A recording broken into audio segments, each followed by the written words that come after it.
Okay, let us now consider another circuit where we are making use of two switches. Okay, this is switch 1 and switch 2, both in pull down configuration, and we try to control the speed of a DC motor. Okay, so as per our truth table, our aim is when both the switches are closed, my motor should rotate in clockwise direction, and when both the switches are open, my motor should rotate in counterclockwise direction. And other condition, close open and open close, my motor should stop. So as we know, okay, in order to stop the motor, I should send low signal to pin number 9. So we can start filling the table from here. We are stopping the motor, so low signal. Here also low signal. Right? 11 can be high, 10 can be low. It doesn't matter during stop condition. Okay, this can be high, this can be low. This signal doesn't matter since our motor is in stop condition. Okay, because of pin number 9, enable pin, we are setting it to low. Okay, so this is my stop condition. So now let us see the input side. Okay, since our program will read the potentiometer, will read the potentiometer as integer b. Okay, right, integer b equals to analog read. So we'll mention or b here. Here also we'll write, you can write b as a potentiometer. Here also b. Here also b.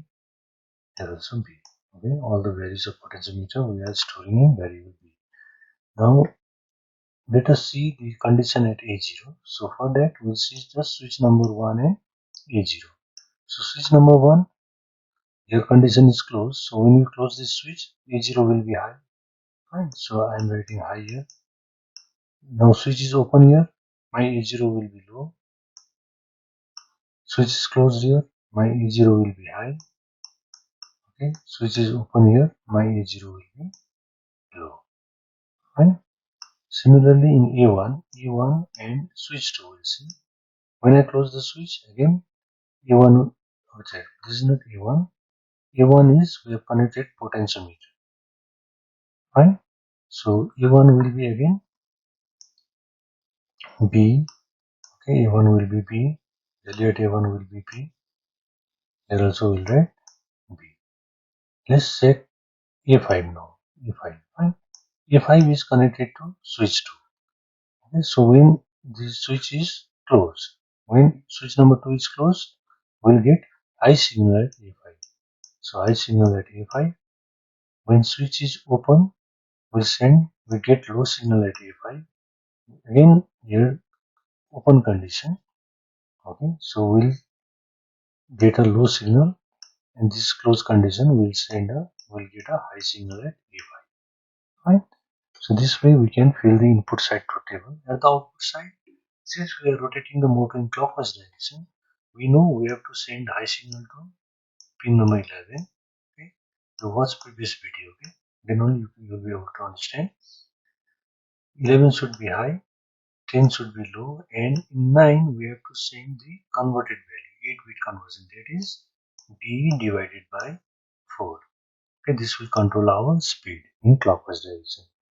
In anti-clockwise direction, if we have to rotate the motor, we have to send low signal to pin number 11, high signal to pin number 10, and in B will send analog value B divided by 4. Right? So this completes our truth table. Now accordingly, okay, we'll see this in this way and we'll write the program. Okay, we have to move horizontally while writing the program. So how we are going to write? If A0 is high and A5 is low, fine, we'll send high signal to pin number 11, low signal to pin number 10, and analog write B by 4. Fine, so let us write the program now. Okay. Okay, now let's see the programming part. So 11, 10, and 9 are our output pins, so we define it as output. A0, A1, and A5 are input pins. We define it as input under void setup.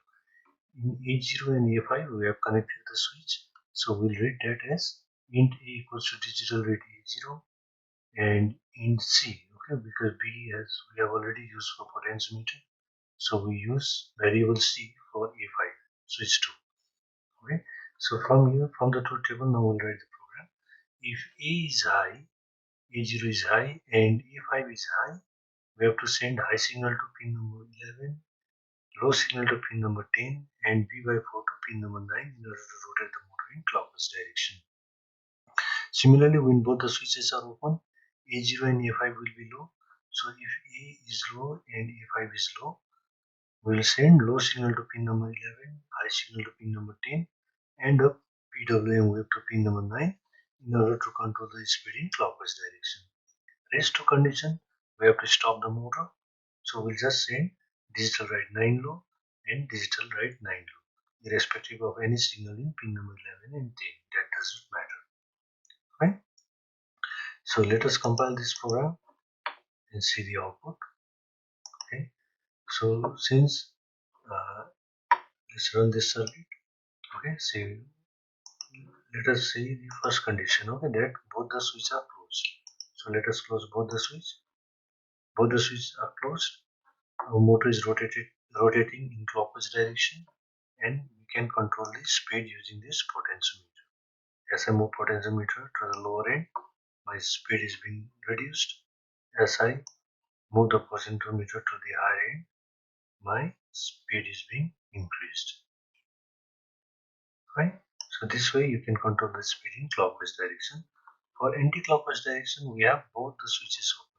So let's open both the switch. Motor has started rotating in anti-clockwise direction, and we can control the speed accordingly using a potentiometer. See? Fine, how the speed is being regulated. As I move upward, speed will increase.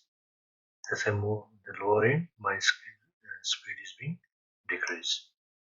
Fine. So rest any other condition. Switch 1 close, switch 2 open, my motor should stop. So I am closing the switch 1, my motor is stopping. Okay, if I close the switch 2, switch 1 open, switch 2 close, my motor should again stop. So if I close this switch, my motor is again stopping. Fine. So in this way, speed control of a DC motor in both the direction can be achieved. So this experiment can be named as bidirectional speed control of a DC motor, where we also have stop condition, and this can be achieved using two switches. Fine, I hope you have understood to this point. If any doubt, you can always comment below. Thank you for watching.